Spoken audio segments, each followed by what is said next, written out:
Hello friends, simplification কিভাবে করব যদি ভ্যালুটা পুট করে দিই এখানে দেখবে যে আর প্রথম স্টেপের পর সেকেন্ড স্টেপ এগোতে পারছো না। তাহলে আমরা কি ট্রিক ইউজ করব?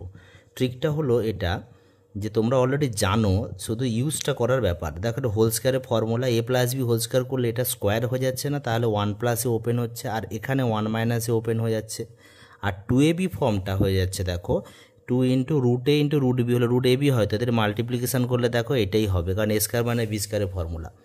এবার দেখো এ কেটে গেল, তাহলে 2 + 2 × √1 - a² ভ্যালু কত হবে? 3/4 হবে। 3/4 বসিয়ে দাও। 2 + 2 এদের যদি আমি সাবস্ট্রাকশন করে রুট করে দিই, দেখো 1/2 আসবে, কেটে গেল 3। এবার দেখো এটা কিন্তু অ্যান্সার নয়। অ্যান্সার কি? এটা স্কোয়ার আমি বানিয়েছি আমার সলভ করার সুবিধার্থে।